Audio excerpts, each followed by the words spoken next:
கிறிஸ்து இயேசுவுக்குள் மிகவும் அன்பாக நேசிக்கப்பட்ட அன்புக்குரிய சகோதர சகோதரிகளே, நம்முடைய ஆண்டவராகிய இயேசு கிறிஸ்துவின் நாமத்தினாலே அன்பையும் வாழ்த்தலையும் தெரிவித்துக் கொள்கின்றோம். விசேஷ விதமாக வேதாகம பொக்கிஷசாலையிலிருந்து இன்றைக்கு நாம பார்க்கக்கூடிய ஒரு சின்ன பாடத்தினுடைய தலைப்பு என்னன்னு சொல்லி கவனிக்கும் பொழுது, இன்று முதல் அப்படின்ற தலைப்புல சில உண்மைகளை நாம் பார்க்க போறோம்.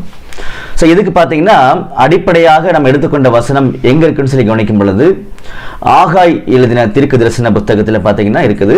அதுல 2ஆம் அதிகாரத்துல 19ஆம் வசனம் வாசிக்கும் பொழுது பார்த்தீங்கன்னா, ஆகாய் கிட்ட, ஆகாய் என்ற ஒரு தீர்க்கதரிசி, அவர்கிட்ட தேவனாகி கர்த்தர் சொல்றார் ஒரு வார்த்தையை, இதை போய் இஸ்ரேல் ஜனங்கிட்ட நீங்க சொல்லுங்க அப்படின்னு சொல்லி சொல்றாரு. அவர் என்ன சொல்றான்றதா அந்த வசனத்துல சொல்லப்பட்டிருக்கு. நம்ம அதை வாசிக்க போறோம். சரிங்களா? களஞ்சியத்தில் இன்னும் விதை தானியம் உண்டோ? திராட்சை செடியும் அத்திமரமும் மாதுளம் செடியும் ஒலிவ மரமும் கனி கொடுக்கவில்லையே அப்படின்னு சொல்லிட்டு, நான் இன்று முதல் உங்களை ஆசீர்வதிப்பேன் அப்படின்னு சொல்லி பரலோகத்தின் தேவன் சொல்றாராம். நல்லா புரிஞ்சுக்கோங்க இந்த வசனத்தை. களஞ்சியத்துல விதை தானியம் உண்டோ அப்படின்னு கேட்கிறாரு. கேட்டுட்டு, திராட்சை செடியும் அத்திமரமும் மாதுளம் செடியும் ஒலிவ மரமும் கனி கொடுக்கவில்லையே, ஆனா இன்று முதல் நான் உங்களை ஆசீர்வதிக்கிறேன் அப்படின்னு சொல்லி சொல்றாரு. கொஞ்சம் நல்லா கூர்ந்து நீங்க கவனிக்கும் பொழுது, அவங்களுடைய களஞ்சியத்துல பாத்தீங்கன்னா விதை தானியம், அதாவது விதை இன்னும் உங்ககிட்ட பெண்டிங் இருக்கான்னு கேட்கிறாரு. ஏன்னா எல்லா விதையும் பாத்தீங்கன்னா இஸ்ரேல் ஜனங்கள் விதைச்சிட்டாங்க கொண்டு போய். ஆனா அந்த விதைக்கப்பட்ட விதையினுடைய பலன்கள் இன்னும் வரல. அப்போ பலன்கள் வரும் பொழுது அது அந்த தேசத்தினுடைய வளம், அதாவது தேசத்தினுடைய ஒரு செழிப்பை அடையாளப்படுத்தி காமிக்கும். அப்ப தேசம் இன்னும் செழிப்பு ஆகல, ஆனாலும் நான் உங்களை ஆசீர்வதிக்கிறேன்னு சொல்றாரு. ஏன் சொல்றான்னு சொல்லி கவனிச்சீங்கன்னா, ஒரு சின்ன விஷயத்தை நீங்க செய்துட்டா போதும், நான் உங்களை ஆசீர்வதிக்கிறேன்னு சொல்லி காமிக்கிறாரு. என்ன செய்யணும்னு சொல்லி ஆண்டவர் விரும்புறான்னு சொல்லி கவனிக்கும் பொழுது நல்லா கவனிங்க. அன்னைக்கு இருக்கக்கூடிய இஸ்ரேல் ஜனங்களுடைய நிலைமை என்னன்னு சொல்லி கவனிக்கும் பொழுது, அவங்க ஏற்கனவே நிறைய புறஜாதி ராஜ்யங்களால அடிமைப்படுத்தப்பட்டு கொடுமைப்படுத்தப்பட்டு இருக்கிறாங்க. அந்த நிலைமையில் இருக்கும் பொழுது அவங்களுக்கு ஒரு சூழ்நிலையை ஆண்டவர் உருவாக்கி கொடுத்திருக்காரு. நான் உங்களை மறுபடியும் ஆசீர்வதிக்கிறதுக்கு நீங்க என்ன பண்ணுங்கன்னு சொல்லி பாத்தீங்கன்னா, உங்களுடைய ஆலயம் இங்க கட்டப்படாம இருக்குது, அந்த ஆலயத்தை என்ன பண்ணுங்கன்னா நீங்க கட்டுங்க அப்படின்னு சொல்லி ஒரு வாய்ப்பை மறுபடியும் கொடுத்தார். நிறைய பேக்ரவுண்ட் இருக்குது, நமக்கு என்ன தெரியணுமோ அதை மட்டும் இப்ப நம்ம பேசிட்டு இருக்கிறோம். அப்போ தேவன் என்ன விரும்புறான்னு சொல்லி பாத்தீங்கன்னா, ஆலயத்தை கட்டுங்க அப்படின்னு சொல்லி ஜனங்கிட்ட சொல்றாங்க. அப்படி கட்டும் பொழுது ஆண்டவருடைய வார்த்தைக்கு ஒரு முக்கியமான ஒரு கீழ்ப்படிதலை ஜனங்க காமிக்க ஆரம்பிப்பாங்க. கட்டும் பொழுது இதை நீங்க செய்யுங்கன்னு சொல்லிதான் முதல்ல அவங்க ஆண்டவர் இஸ்ரேல் ஜனங்கிட்ட சொன்னாங்க. ஆனா ஜனங்கள் என்ன செய்தான்னு சொல்லி கவனிக்கும் பொழுது பாருங்க, ஆகாயில 1ஆம் அதிகாரத்துல 2ஆம் வசனம் வாசிக்கும் பொழுது அது ரொம்ப அருமையா சொல்லியிருப்பாரு. அந்த ஜனங்கள் சொல்றாங்களா, ஆலயத்தை கட்டுவதற்கு இது ஏற்ற காலம் இல்லை அப்படின்னு சொல்லி சொல்றாங்களாம். ஆனா ஆண்டவர் என்ன சொன்னாரு, இதுதான் சரியான டைம், நீங்க ஆலயத்தை கட்டுங்க அப்படின்னு சொன்னாரு. ஆனா அவங்க என்ன சொல்றாங்கன்னா, இது ஏற்ற காலம் இல்லை அப்படின்னு சொல்றாங்களாம். அதனால ஆண்டவர் என்ன பண்ணிட்டாருன்னா, சில ஆசீர்வாதங்களை அவங்க கிட்ட கட் பண்ணிட்டார். இப்ப கட் பண்ணிட்டு தான் இந்த வார்த்தை பேசினார். எந்த வார்த்தைய? ஆகாய் 2:19 இருக்கக்கூடிய வார்த்தை பேசினார். களஞ்சியத்துல இன்னும் விதை தானியம் உண்டோ? திராட்சை செடியும் அத்திமரமும் மாதுளம் செடியும் ஒலிவ மரமும் இன்னும் கனி கொடுக்கல. இந்த சூழ்நிலை தான் நாம புரிஞ்சுக்க வேண்டிய சூழ்நிலை. அப்ப இஸ்ரேல் ஜனங்கள் ஆண்டோட வார்த்தைக்கு இன்னும் கீழ்ப்படியாம இருக்கிறாங்க. ஆனா ஆண்டவர் என்ன பண்றாருன்னா ஒரு ஆஃபர் கொடுக்கிறாரு. இப்போ உங்க நிலைமை, நிறைய நஷ்டங்களை நீங்க பார்த்துட்டு இருக்கீங்க வாழ்க்கையில, நிறைய துக்கங்கள், நிறைய சோர்வுகள், நிறைய பாடுகள் உங்க மத்தியில இருக்குது. நீங்க நான் சொன்ன வேலையை செய்யல, ஆனா ஒரு ஆஃபர் உங்கள்கிட்ட கொடுக்கிறேன். இப்போ தேசத்துக்குள்ள எந்த வளமும் இல்லை, எந்த செழிப்பும் இல்லை, ஆனாலும் நான் உங்களை ஆஸ்வதிக்கிறேன் அப்படின்றார். எப்படி ஆண்டவரே அப்படின்னு கேட்கும் பொழுது சிம்பிள், என்னுடைய வார்த்தைக்கு மனப்பூர்வமாக அந்த வார்த்தை என்ன சொல்லுதோ அதுக்கு நீங்க கீழ்ப்படிந்தால் போதும், நான் உங்களை ஆசீர்வதிக்கிறேன் அப்படின்னு சொல்லி அந்த ஆஃபரை என்ன பண்றாரு கொடுக்கிறாரு. அப்ப அன்புக்குரிய சகோதர சகோதரிகளே, இன்னைக்கு கிறிஸ்தவர்களாக அழைக்கப்பட்ட நமக்கு இதுல என்ன பிரயோஜனம் சொல்லி கவனிக்கும் பொழுது ரொம்ப ஆச்சரியமான உண்மைகளை பாத்தீங்கன்னா சொல்லி காமிச்சிருக்காரு. நம்ம ஏற்கனவே பல முறை என்ன பண்ணிருக்கோம்னா வேதாமத்தை அணுக வேண்டிய முறை என்னன்றதை நம்ம பார்த்திருக்கோம்.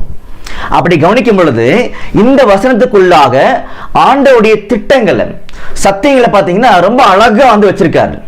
அப்ப இதுதான் கிறிஸ்தவர்களால் அழைக்கப்பட்ட நமக்கு தேவைப்படக்கூடிய முக்கியமான விஷயம். காரணம் என்னன்னா 1 கொரிந்தியர்ல 3ஆம் அதிகாரத்துல 16-17 வசனங்கள் நீங்க வாசிச்சு பாருங்க. அதுல சொல்லுவாரு, நீங்களே அந்த ஆலயம் அப்படின்னா இஸ்ரேல் ஜனங்கிட்ட ஆலயத்தை கட்டுங்கன்னு சொன்னார். நம்மளை பார்த்து நீங்க தான் ஆலயம், நீங்க ஆலயமா மாறணும்னு சொல்றாரு. இந்த வேலையை இன்னைக்கு நம்மகிட்ட கொடுத்திருக்காரு. ஆனா அநேகர் பாத்தீங்கன்னா இத ஆலயம் கட்டுறதுக்கு ஏற்ற டைம் இல்ல அப்படின்னு சொல்லிட்டு தங்களுடைய சுயமான சிந்தனைகளுக்குள்ளாக வாழ்க்கை என்ன பண்ணிட்டு இருக்காங்க, வாழ்ந்துட்டு இருக்கிறாங்க. அதனாலதான் இன்னைக்கு உலகத்துக்குள்ளாக இருக்கக்கூடிய ஆண்டவருடைய பிள்ளைகள் மத்தியில அநேக பாத்தீங்கன்னா கஷ்டங்கள், நஷ்டங்கள், வேதனைகள், பாடுகள் ஒவ்வொரு நாளும் பாத்தீங்கன்னா அதிகமாயிட்டே போகுது. இப்படி போயிட்டு இருக்கும்போது அநேகர் சிந்திக்கிறாங்க, ஆண்டவரே எங்களுக்கு மட்டும் ஏன் ஆண்டவரே இப்படி நடக்குது, உண்மையான ஆண்டவரை நாங்க தேடிதானே ஓடிட்டு இருக்கிறோம் ஆண்டவரே அப்படின்னு சொல்லி கேட்கும் பொழுது ஆண்டவர் சொல்றாரு, ஒரு அருமையான ஆஃபர் உங்கள்கிட்ட கொடுக்குறேன், அது மட்டும் நீங்க செய்யுங்கன்னு சொல்றாரு. என்ன ஆண்டவரே அப்படின்னு சொல்லி கேட்கும் பொழுது, ஆலயமாக மாறக்கூடிய வாய்ப்பை உங்ககிட்ட கொடுத்திருக்கேன் இல்லையா, அதுக்கு கீழ்ப்படைந்து, அதாவது என்னுடைய வசனத்துக்கு அந்த வசனம் சொல்றது மாதிரி உண்மையா கீழ்ப்படைஞ்சு வாழ்க்கையை நீங்க நடத்துங்க, நான் உங்களை ஆஸ்வதிக்கிறேன். நல்லா கவனிங்க, எப்ப ஆஸ்வதிக்கிறேன்? இந்த பூமியில பாத்தீங்கன்னா எந்த செழிப்பும் இல்லாத ஒரு காலப்பகுதி தான் இது. ஏன்னா ஆதாம் சொல்லக்கூடிய முதல் மனிதன் இருந்தார் இல்லையா, எல்லாருக்குமே தெரியும். அந்த மனிதன் தவறு பண்ணும் பொழுது இந்த பூமியை ஆண்டவர் சபிச்சார். இது சபிக்கப்பட்ட பூமி. அதனாலதான் இன்னைக்கு இத்தனை நஷ்டங்களையும் கஷ்டங்களையும் உலகம் இன்னைக்கு பார்த்துட்டு இருக்குது. என்னைக்கு இந்த சந்தோஷமும் சமாதானமும் தெய்வீகமான ஆசீர்வாதங்களும் உலகத்துக்கு சேரும் சொல்லி பார்த்தீங்கன்னா ஆண்டவருடைய விசேஷமான காலப்பகுதி. அதுதான் எல்லாருக்கும் நல்லா தெரியும், 1000 ஆண்டு அரசாட்சின்னு சொல்லி தெரியும். அந்த காலப்பகுதியில் நான் ஆசீர்வாதத்தை உலகத்துக்கு கொடுக்க போறேன். அதுக்கு முன்னாடியே உங்களுக்கு கிடைக்கணும் அப்படின்னா, அதாவது நமக்கு கிடைக்கணும் அப்படின்னா நாம ஆண்டோட வார்த்தைக்கு கீழ்ப்படியணும்னு சொல்லி காமிக்கிறாரு. அதனாலதான் நல்லா கவனிங்க, இப்போ நம்ம ஆகாயம் 2:19 போயிடலாம். அங்க போகும்பொழுது களஞ்சியத்துல விதை தானியம் உண்டோ அப்படின்னு கேட்கிறாரு. அப்படின்னா விதை என்பது ராஜ்யத்தின் புத்திரர் அப்படின்னு சொல்லி மத்தேயுல 13ஆம் அதிகாரத்தை அவர் எழுதி காமிச்சிருப்பார். நீங்க படிச்சு பாருங்க இல்லையா. அது யாருன்னு சொல்லி கவனிக்கும் பொழுது இன்னைக்கு ஆண்டவரை தெரிந்து கொண்ட பிள்ளைகள் தான், நாம தான் அந்த விதை அப்படின்னு சொல்லி அங்க சொல்லப்பட்டிருக்கும். அவங்களே இந்த பூமியில் என்ன பண்ணிருக்காருன்னா நம்முடைய ஆண்டவர் மாதிரியே வாழக்கூடிய வகையில இன்னைக்கு அழைச்சிருக்காரு. அதான் விதைக்கப்பட்டிருக்கான்னு அர்த்தம். ஆனா விதைக்கப்பட்டதனுடைய நோக்கம் இன்னும் நிறைவேறல. ஏன் விதைச்சிருக்கான்னு சொல்லி பாத்தீங்கன்னா உலகத்தை ஆசீர்வாதத்துக்குள்ள கொண்டு வரணும். அது இந்த விதையாகிய ராஜ்யத்தின் புத்திரராகிய ஆண்டவரை உண்மையா பின்பற்றக்கூடிய பிள்ளைகளாகிய நம்மளால் மட்டுமே இந்த உலகத்தை ஆஸ்வதிக்க முடியும். அதாவது நாம ஆண்டவர் கூட சேர்ந்து இந்த உலகத்தை ஆஸ்வதிக்க போறோம். அதனாலதான் ஆகாயில சொல்லும் பொழுது பாருங்க, திராட்சை செடியும் அத்திமரமும் மாதுளம் செடியும் ஒலிவ மரமும் கனி கொடுக்கவில்லை அப்படின்னு சொல்றாரு. இந்த இடத்துல கொஞ்சம் நம்ம நிறுத்தணும். அப்ப திராட்சை செடின்னு சொல்லி பாத்தீங்கன்னா அது யாரை அடையாளப்படுத்தும் சொல்லி கவனிக்கும் பொழுது பாருங்க, நீங்க வாசிச்சு பாருங்க, யோவான்ல 15ஆம் அதிகாரத்துல 5ஆம் வசனம் வாசிக்கும் பொழுது நானே திராட்சை செடி நீங்கள் கொடிகள் அப்படின்னு சொல்லுவார். அப்படின்னா திராட்சை செடி என்பது நம்முடைய ஆண்டவராக இயேசு கிறிஸ்துவையும் அவரை உண்மையாக பின்பற்றக்கூடிய பிள்ளைகளையும் அடையாளப்படுத்தும். நம்பர் 1. சரிங்களா. அடுத்து என்ன போட்டிருக்காரு, ஆகாயில 2:19 முதல்ல என்ன பார்த்தோம், திராட்சை செடின்னு சொல்லி பார்த்தோம். 2வது கவனிக்கும் பொழுது அத்திமரம் அப்படின்னு சொல்றாரு. அப்போ அத்திமரம் சொல்லும் பொழுது அது யாரை அடையாளப்படுத்தும் சொல்லி கவனிச்சீங்கன்னா நமக்கு நல்லா தெரியும், இஸ்ரேல் தேசத்தை அடையாளப்படுத்தும். எங்க வாசிக்கலாம் சொல்லி கவனிக்கும் பொழுது மத்தேயுல 21ஆம் அதிகாரத்துல 19ஆம் வசனம் வாசிக்கும் பொழுது நமக்கு தெரியும். சரிங்களா. அது ஒரு வசனம். இன்னொரு வசனம் படிக்கலாம் பாருங்க, ஏசாயால 27ஆம் அதிகாரம் 6ஆம் வசனம். அதுல ரொம்ப அருமையா சொல்லுவார், இஸ்ரேல் ஜனங்களை வச்சு நான் என்ன செய்ய போறேன் உலகத்துக்கு அப்படின்னு சொல்லும் பொழுது யாக்கோபு வேர் பற்றி இஸ்ரேல் பூத்து காய்த்து உலகத்தை பலன்களால் நிரப்பக்கூடிய நாட்கள் வரும் சொல்றார். அப்படின்னா அது இன்னும் வரல. நல்லா கவனிச்சுக்கோங்க, இந்த திராட்சை செடின்றது நம்முடைய ஆண்டவராக இயேசு கிறிஸ்துவையும் சபையும் வந்து அடையாளப்படுத்தும்.